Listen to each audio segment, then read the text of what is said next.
welcome to Darkfaetarot. You are joining me on the end of what has been a windy, damp, sunny, I don't know what weather we're having, spring day in Brussels. Welcome to new subscribers, welcome back to those who already know me. So I am doing kind of like a double set of videos. I don't know how these are going to upload, but here we go. So today we're doing a review of the Animal Apothecary Oracle by Cara Elizabeth. This is an Oracle deck, 44 cards, and there's a guidebook as well in there. This is produced by Hay House, retailing right now in Europe for about $18 US. It says on the back here, $23 US. I don't know how much it is on your local Amazon, wherever you are in the world or in the UK. I think it's pretty reasonably priced for what I got, and we're going to be taking a look at it. Now, some of you may have already seen this on Instagram. I was using this with the Tarot of Curious Creatures. So that was one of the first pairings we're going to be looking at, but we'll go into that in a bit later, all the pairings that I've used. So first, let's look at the deck and basically my impressions of it. I spent basically mid-March to mid-April working with this deck. It's an animal deck and it is very bright and colorful. Now, straight off the bat, you can see I wanted this deck because it was just like, does anybody remember? Oh, they're still selling them. You don't have to remember. Love hearts. You know, those little packets of sweets we get with a little heart on them and all of that going on. Yeah, it reminds me of that. Sorry, there's no other way to put it. And I'm a sucker for stuff like that. I'm a real Haribo. I shouldn't be saying trademark, should I? I don't know. I'm a real kind of like one of those jelly candy kind of persons. I love them. I love them even more than chocolate. So anyway, there you go. So it comes with this little guidebook, which you're going to look at, but let's first look at the images. So we get basically a depiction of an animal and some keywords to go with it. It's fun, it's vibrant, it's very simple. This is a great oracle deck if you want to work with something that basically is not fussy. That's the only way I can put it. It's not fussy. It is it's basically easy to deal with, and it has some depth in the guidebook. So I was just opening my notes there. It's basically great if you just want something where you just pull a card and you just take the keywords like just trust. It's great also if you want to sit down and do some journaling, because the guidebook has quite a lot. Also, I really like the illustrations. There's a lot going on here. Here it says focus on the bigger picture, and we've got a lighthouse, a bee with a crown, and then we've got this hawk, and I think the emphasis is on the eye. So yeah, there's like a lot going on. It's like, what? Wait, hold on. Here it says breakthrough, what looks like an eye again, and prism of light coming out. And here we have like something like something that's in a coffin of some kind. You see, there's a lot, right? Unknown gift. I just like it because it is just so exuberant and it's full of energy. It's a great deck again for the spring and summer, which is why I used it this time of year. I was looking for something that was really like fun, and I saw Marina of Waves of Your Soul using this, but I'd also seen it kind of like online, and I honestly have to say that because sometimes when decks come out they become really overpriced. I was waiting for the price to drop, that's all it was. So I was very much convinced anyway that I wanted to buy it. Look at that, I love that. That reminds me of Love Hearts. And I just wanted something for the spring and summer that will go with many of my decks, which I think it will. Now, it's typical kind of like Hay House in terms of the size. Actually, it's not a huge oracle deck, I shouldn't say that, but it's basically typical in terms of tarot deck size. So here we have the Fool from the Rider-Waite deck. This is the Rider-Waite deck that I'm showing you for comparison. And yeah, it's basically the same, about the same. So that gives you an idea of the size of this deck. It's not humongous, which I think is good sometimes to have decks that kind of like aren't overpowering. I find it simple and accessible. I feel like this deck is great if you feel overstimulated because it's so grounding. There's not too much going on. It's like you've got one or two focal points really in this deck. It's simple, very effective. It reminds me, it's not exactly the same, of course, nowhere near the same, but it reminds me of the principles of Chris Ann's Sacred Creators Oracle. that, you know, we don't need to overclutter the image in order for it to be effective. I love that, nourish the shadow, right? So that's another key point of this deck. And I just realized as I was looking at it, a great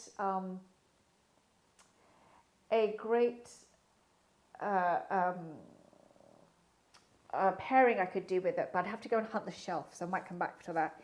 So yeah, so this deck really will just give you a lot in terms of animal imagery, leaping out at us. I can't speak today, and yeah, it's very loving. It's very loving, kind, supportive, that kind of deck. Personally, it's what I needed this time of year, and it's just giving me that boost. It's giving me that shot of vitamin D that I need because we are so overcast sometimes. Now the sun has come out. But it's supportive, it's charming, it's action with calm, it's channeling energy, it's all that good stuff, right? My only gripe, and this is a gripe, is that it's only 44 cards. But hey, you know, that's what we get these days. So we're going to look at the guidebook in a moment and get an idea for what Cara Elizabeth has written in the guidebook for a card. So let's look at Quantum Jump. And let me find the guidebook. There it is. Now, in this little guidebook, it packs a punch as usual. With a lot of Hay House decks, actually, the guidebooks are great. We have how to use your cards. So again, the step of pulling a card. Again, if you're new to Tarot and Oracle, especially with Oracles, and you want some guidance, this will have it. It's got exercises for us to use, navigating and overcoming difficult situations, a reading session spread. I mean, just great stuff, good stuff in here. So let's look at Quantum Jump, which is 36, and let's read that together. It says, let go, bury, scorpion fly. Scorpion fly is the first on the scene when there is a corpse. Ooh. When scorpion fly appears in your reading, it is a sign that there is something outmoded that no longer serves you. When we hold on to something that has died, we cannot return the energy it once had. Instead, it takes on a different kind of life. Maggots begin to lay eggs, the bacteria take over the decomposing process, and the new life has a rancid smell. Wow, now that is in depth. that is quite a depiction. What thing or belief are you holding on to that no longer fulfills your purpose? What do you need to let go of and finally bury in the dirt? When we give a proper burial and goodbye to what no longer serves us, it allows us the natural process of decomposition to happen. It is through this letting go that something unexpected and beautiful can germinate. In burying what does not serve you, you create space for something more profound to grow. You become stronger by weeding through what is no longer contributing to your growth. Scorpion fly's medicine shares that new development is waiting to blossom, but you must first sacrifice and bury the unneeded that is taking up space. Trash the old and outdated. What a great message. You know, it's something we hear often, but that depiction was quite a lot. And actually it reminded me of times in my life where I've done that, where I've held on to something and it kind of like starts to smell. Like not really, but you know what I'm saying, like metaphorically, because it's kind of like it's taking on a bad flavor basically. It's gone off, and it's kind of like the food that's gone off in our jars, and we just need to accept, okay, it's past its sell-by date, let it go. But, you know, we hold on, like I hold on because I've spent money on it or something or whatever, you know, like holding on to things that we don't need to basically. So saying that, I thought it'd be good for us to now go into pairings. And I just realized that one of the pairings that I need to show you is somewhere in my shelf. So just bear with me a moment as I dig for it. I'm so sorry, I have to do this in the middle of a review, but this is how we're going right now. We're going by the fly because there's a lot going on. Oh, yep, I found the deck that I need to show you. Oh, now I'm dropping everything. Has anybody else done it where they've gone and rearranged their shelves and then they can't find half the stuff that they need? That's what I've done recently. Clever, not so clever. But anyway, here it is. I found the deck that I'm going to show you. Okay, so one of the very first decks that comes to mind is actually, okay, I'll put this to the side. Let's go through all the tarots first. So the very first tarot that came to mind actually, well, I've already done a review with, is the Curious Creatures. I've already shown this one. I actually paired these two quite a lot together in the month of mid-March to mid-April. So you would see this on my Instagram. I'm not going to talk about this too much because also I've done a review of Tarot of Curious Creatures, which I'll be linking somehow. So you can go and watch that. But they pair so beautifully well together. Ace of Swords and abundance here. Nourishment while waiting. And here's the Queen of Cups. Isn't that beautiful? That's beautiful. Almost there. Six of Cups. Oh, we've got that gentle, nurturing energy going on. And one more. Immense growth. And what do we have here? The Hanged Man. Wow. Great messages, right? So that's with the Tarot of Curious Creatures by Chris Ann. Another Hay House deck. Another winner. I've just done a review of this deck, so I will be linking it to this video. So you can go and check it out if you want to. Okay. So another deck that I thought it might go with, I don't know actually, but maybe, is another Hay House deck called the Unfolding Path Tarot by Athene Noctua. Now, I have no idea if this is going to pair. This is just a bit of a random grabbing it and seeing if they do pair well together. Hopefully they do. Let's have a look. So this is the Hierophant. Opportunity. Ooh. I think they do. Even though the colours are different and the art style is different, there's something about them. Sacred Boundaries and the Page of Pentacles. Interesting. Ace of Swords and You Are More. Wow. And look at that. I think something about the imagery here, right? It really speaks to it. Six of Swords and Face Your Fear. I think that's amazing. I'm not going to show too much because I don't want to hold on to you all for too long with this review, but you get the idea. I think that there is a conversation here going on between the Unfolding Path and Animal Apothecary.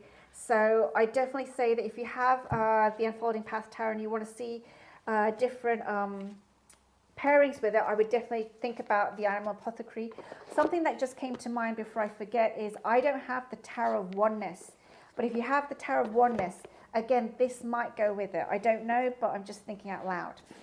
So here we have the Gentle Tarot. Now this is by Mary in the Sky.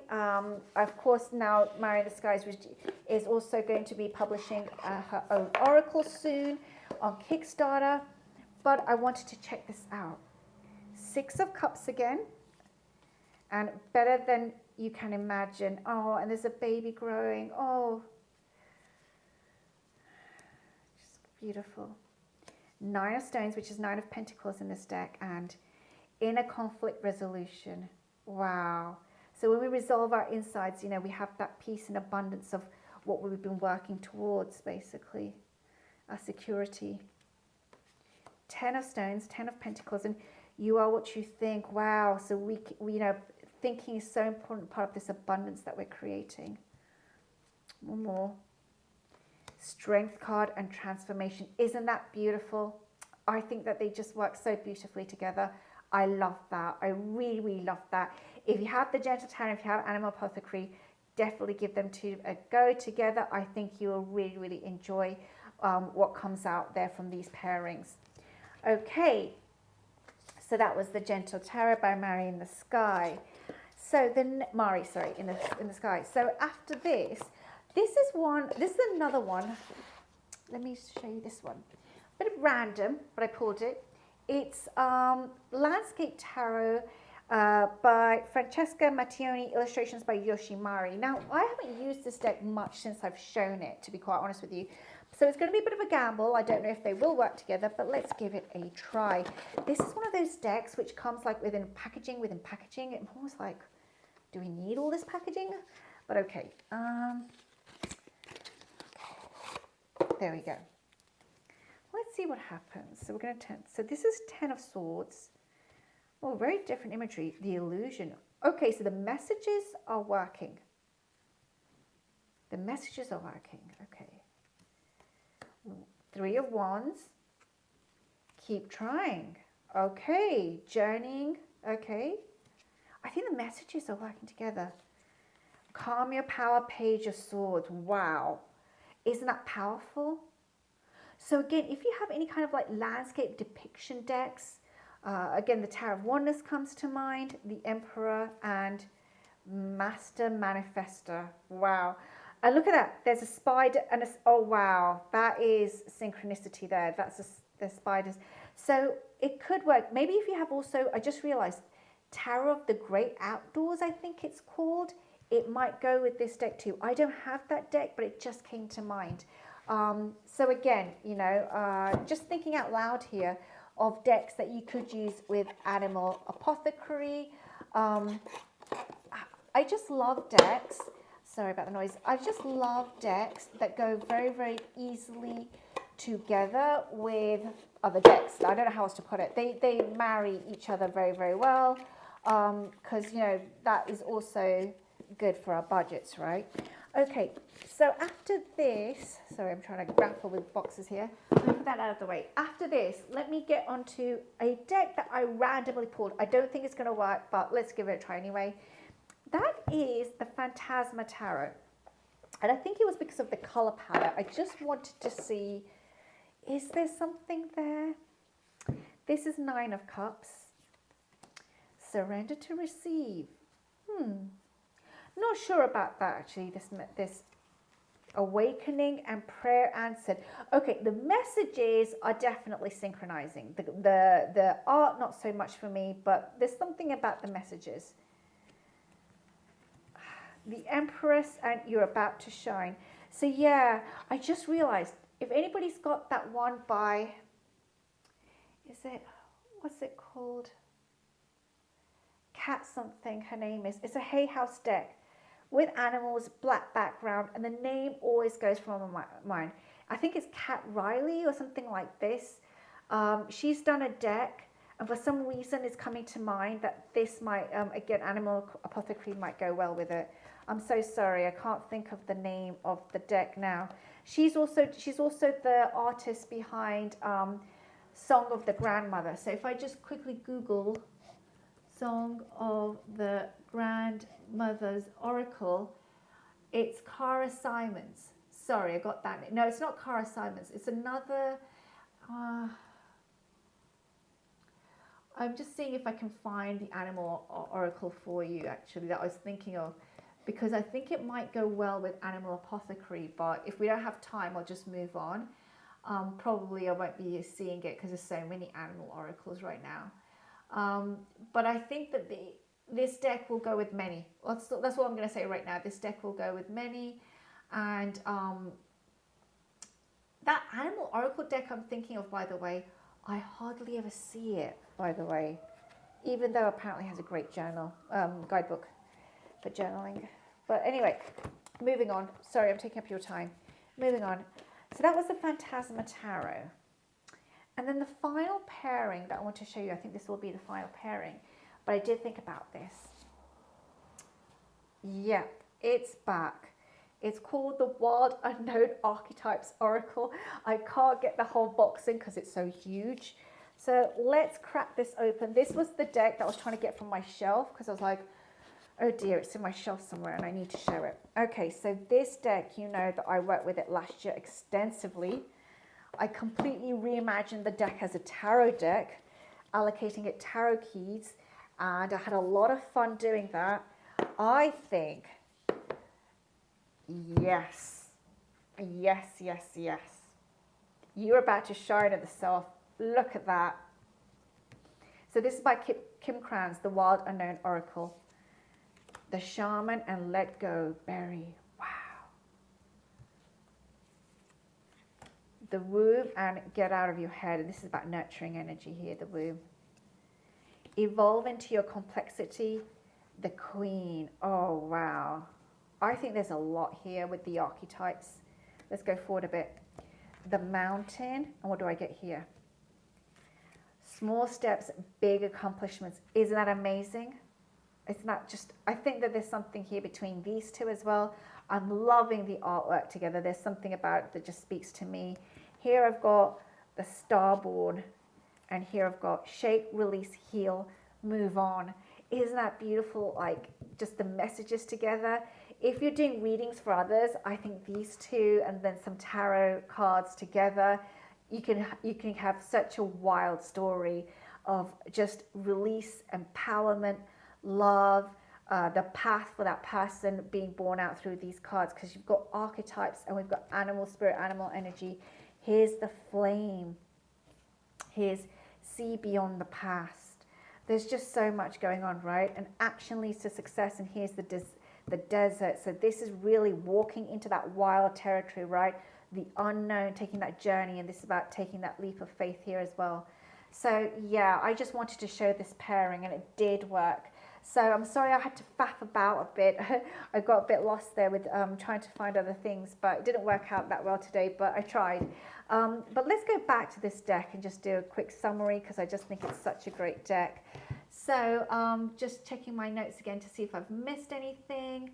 I just think because of the color palette, the energy, and how Cara Elizabeth has set it out with the guidebook, I think it's great if you're looking for a deck to work with that is simple, not over cluttered, bright and vibrant, soothing, supportive. What else can I say? It's just a great deck in that sense. And I'm sure that it would pair a lot with other decks. If you have something similar to this, if you're also a Hay House person, liking those kind of decks, empowering decks, wanting to have something that goes well with readings that you're doing, this deck is definitely one for that. So if you have lots of clients as well and you want to pull out a oracle deck at the end of a reading, I think this deck would work very, very well in that sense too. So I'm going to stop there. I hope you enjoyed this review.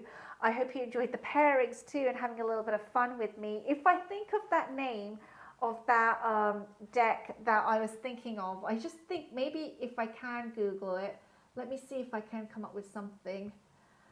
Oh, you know, that's the thing. We think of something and it just doesn't come up at all. No, it's not coming up. I think it's Cat something, the name of the Cat Rileys, but no, I'm not finding it. The name of that. But if I think about it and if I find it, I will definitely post it in my description box. Let me put it that way. But until then, I wish you all a wonderful week wherever you are. And I will definitely catch up with you soon again. I definitely have a few more reviews in the pipeline. But until then, have a great week and take care now.